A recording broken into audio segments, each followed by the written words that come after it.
What is up, guys? It's your boy Drip, back with another video. In today's video, we have another Sword Soul deck profile. Um, the reason why I'm making another Sword Soul deck profile is it's probably going to be the deck that I'm going to be maining moving into the next format, with or without a ban list, for a couple reasons. One, if you don't know, I had to get back the prosperities I was borrowing off one of my teammates. So I couldn't play cash no more because I really don't think you can play cash without prosperity. Just my personal opinion. So, with that being said, I decided to move, do a lot of research and stuff. I want to play Monodium, but the cards are way too expensive right now. So I don't have the money for those. So I was sitting there looking and doing a lot of inspecting, like on a lot of the decks and stuff. Moving on to the next format, what hand traps are going to be really relevant, and trying to do the best meta call. And I really do think Sword Soul is going to be a very good meta call this upcoming format, which throughout this deck profile I'll be explaining in more in depth into my reasoning. A couple things I want to get into real quick before we get into the video is, one, if you haven't already hit the like button, please hit that like button and the subscribe button. Like 90% of you guys literally that are returning members are not subscribed. It makes me really sad. If you're already going to come back and watch videos, you might as well do me a solid, please, if you don't mind, and hit the subscribe button. After that, you can check the description for all the ways to support me, whether it's Patreon, Discord, or Patreon, and TikTok and everything else. All my social medias are down there as well. Also, one thing I will say too is, for the most part, this list is going to be very standard. It's not even really a lot. Some people may think that's really just me recycling videos to be able to change a couple of things and put a new video out. That's not what I'm doing. If I changed in a couple of cards in the slightest, I want to show you guys what I have found to work for me, and I want it to work for you. In the same process, it's a different format, and I just want to explain to you guys why I choose those cards. So I know I did the reason why I say that is because I know I did a Sword Soul deck profile like 3 months ago. So to a degree, I shouldn't have to do another updated one, but I'm playing a new deck, aka Sword Soul. Not playing cash that much anymore because I don't have prosperities, obviously, like I mentioned. So I wanted to show you guys what I'm rocking with and what I think is going to be the most generic, like cards and stuff to use in the upcoming format against the tier 1 decks. One thing I will say, last thing I'll say real quick before we get into this video is this list is pretty much standard for the most part, besides the non-engine. So that new Ringworm Dragon card, I'm actually not running it. Because I only think it's going to be really good in the bestial versions, because this deck needs to main deck so much non-engine, and that card gets in the way of the non-engine. Excuse me, sorry. So if you run too many offensive cards, it's going to be hard for you to break boards, because if you don't know what about Sword Soul, one thing it really like the boards that you put up are fair compared to a lot of decks. So to sort of tone down the fairness to make it more unfair, you have to main deck a lot of hand traps to where a lot of decks can't main deck that many. And usually the sweet spot for this deck is 12 non-engine normally. So that's what we did. But I think there will come a time that the Ringworm Dragon or whatever it is, the new level 2 one, and Cyberstorm Access will come up. Yes, definitely when the Bestials come back in format. Do I think Bestials will come back in format? 100%. I really do.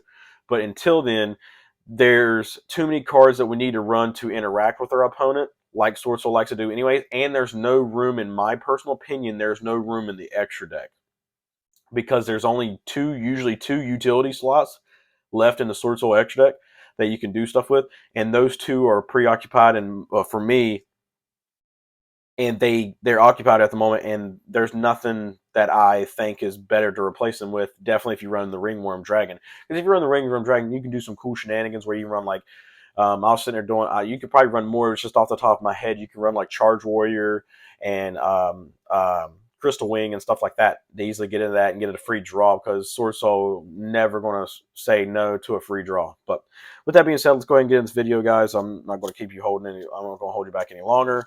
3 Moyi, 50 Shades of Moyi. The reason why I say that, if you see my other profiles, I have a really light collared US print, a normal US print, and then I have a Euro print. It's funny. But I call her 50 Shades of Moyi. This is all, like I said, standard. Nothing's going to be changed here. 3 long, 2 2 tie standard. It's not even an argument anymore. As of the same with this card.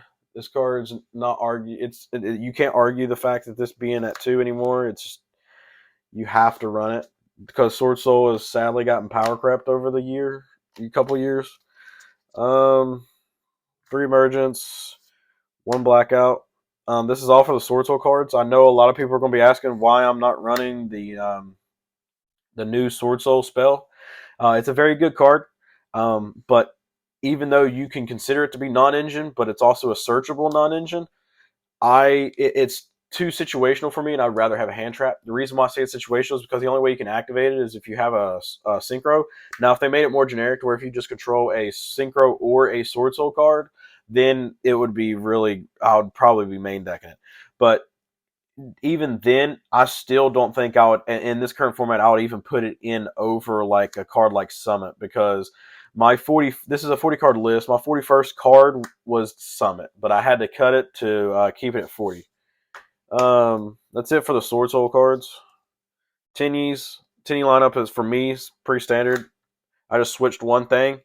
And the one thing that I changed was this going to 3 to 2 and putting this back to 3, because the reason why is because my hand trap lineup, you'll see, I run a level 1 hand trap. If you already know, you know, because you're a Sword Soul player. So, but as I was saying before my video cut off, because I still have video issues, I apologize. I run a level 1 tuner hand trap. Obviously, it's effect Baylor. So I cut this down because I didn't want that many level 1s, but I needed more stuff to help me get into level 8s generically if I didn't see engine, which myself personally, I'm just the most unlucky person ever sometimes when it comes to this deck, so I never see engine. So I wanted to try to minimize on that. So that's another reason why I added this third of this back in, dropped this back to 2. And on top of that, you need the shoot it in order to interact with your opponent's board sometimes. So if you don't see enough hand traps, or you don't see hand traps, because sometimes even though we run 12 non-engine, we don't really see one. So this will help us get us there. And sometimes it forces an interaction, which is really nice because it puts your opponent in an awkward situation. So this forces an interaction and sometimes deals with a board alone without you having to exhaust any real true resources. And then I play Mopra because it's a fire, so it makes your Boxia better and prevents targeting effects like Dogmatic Punishment or your Cashier or the Cashier cards against your normal monsters. So yeah, it's better than Shatana. People are talking about how like Boxia is not like that good anymore. I just find that very wrong. It's your best board breaker.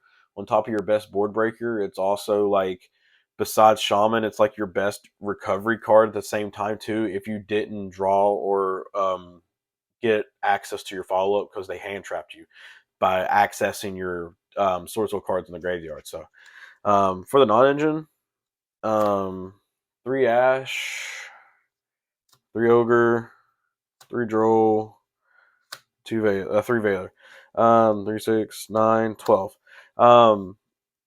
This is for like the tier 1 decks. That now you could take this with a grain of salt. This is if you are playing against super heavy, super heavy, purely monodium decks like that, and just a little bit of Cashier and stuff. This is not really that good hand traps for the mirror match. I found that out. I already knew that, but I learned the hard way. Yeah, that time of this recording last night at locals when I played 2 mirrors. Wasn't expecting to play 2 mirrors, and I just got blown out because one, I was just playing from behind. I drew all the 1-ofs, so, or the 2-ofs, and this non-engine doesn't really do nothing to them. It doesn't matter. But this lineup is, if you're taking this deck to an event, this is what I would run, because this is good against all those decks, even decks that were currently still in the format like Runic and all that. This stuff's really good against them too. So it's just not that good against the mirror. But this is my lineup. What's really nice about all these two, is besides Droll, all these are tuners, and all these help you get into your synchros. There's several times where Ash and Ogre have come in clutch because I didn't want to burn a normal summon and activate effect because I didn't want to play into a negate. Once they let my Tenyi resolve, I just use these to get into my 10s, and then I'm lit. Or this and a Tenyi to get into my 8. So sometimes feels like it's unfair because you get to utilize your hand traps in better ways than your opponent can utilize theirs. So But for this format, I think it's the perfect hand trap lineup. Because I mean, I've been thoroughly play testing it, and I don't know, I just really do think it's the best. Last four cards, obviously, Circle and Desires. I want to run 3 Circle, but I needed to trim the deck down. I don't want to go over 40, and I don't want to brick on it, so I just run 2, and I don't want to play over 40. But 2 Desires is Desires is Desires. There's nothing needs to be said. On to not the side deck, the extra deck. The extra deck is very standard. Besides the 2 cards that I mentioned, 2 Monk.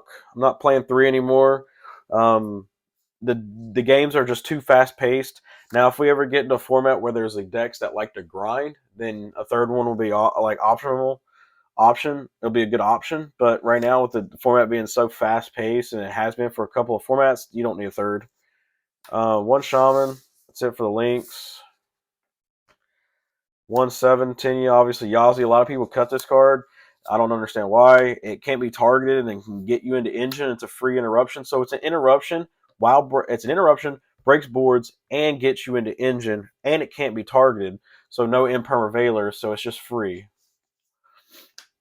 8s. Shisho.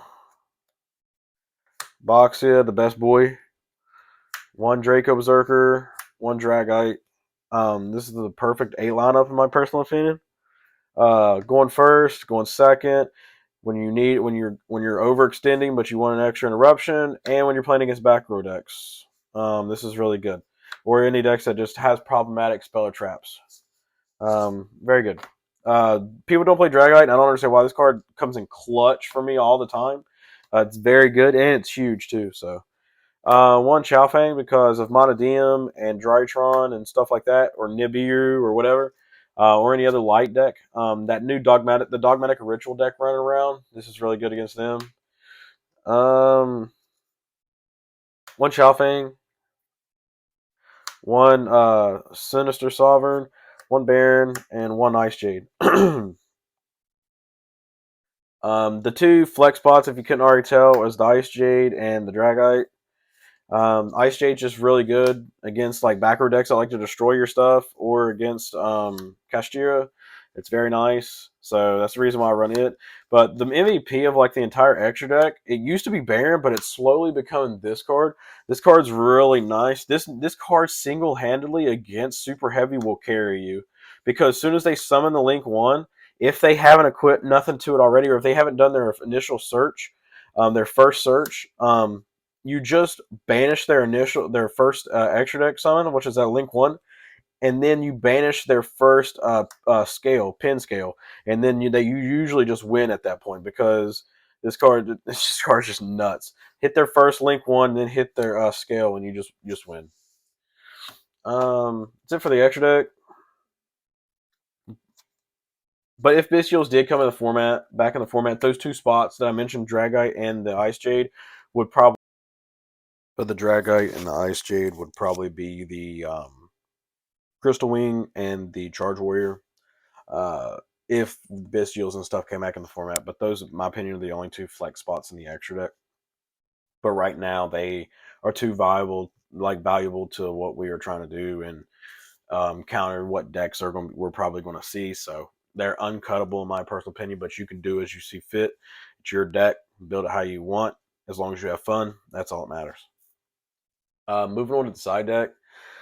Side deck, I really like it. I really think it is perfect, if not close to perfect. 3 anti-spell, because it's just so free, and craps on a lot of decks, rogue or non-rogue. Believe it or not, this is actually really good against super heavy, because it cuts off their pin scales, which is really nice, and just wins you games. Definitely paired with the rest. Moving on, we got 3 Gravity Collapse. This card single-handedly wins you games. If you see this card, excuse me, sorry. If you see this card, you just go Baron Shishao, and then you just send your Shishao with this, and you just win. You just you just win. But you just cut off their entire turn, basically turn skipping them, and then you just worst case scenario, if you don't have follow up or way to kill them, you just use Baron to bring back your cards from graveyard to rebuild your board and then kill them, or establish yourself so far ahead that they're not coming back. If you don't know what this card does, I'll read it to you. It says, when your opponent would summon a monster, send one face-up synchro monster you control to the graveyard, negate the summon, and if you do, destroy that monster. Your opponent cannot summon monsters until the end of the turn. So normal, anything. Play against bird shit, anything. As long as it's like doesn't it's not summoned from an effect. So basically like inherent effects and just hard summon effects from like the extra deck and stuff like that. That wasn't summoned from like a spell card or a monster effect or etc. etc. You can hit it with this, because if not, it would miss timing. But you can hit it. Once you hit it, GG. This card's gross. I don't know why a lot of people don't run it, but I run it. And if I run it in a synchro deck, I'm running that card.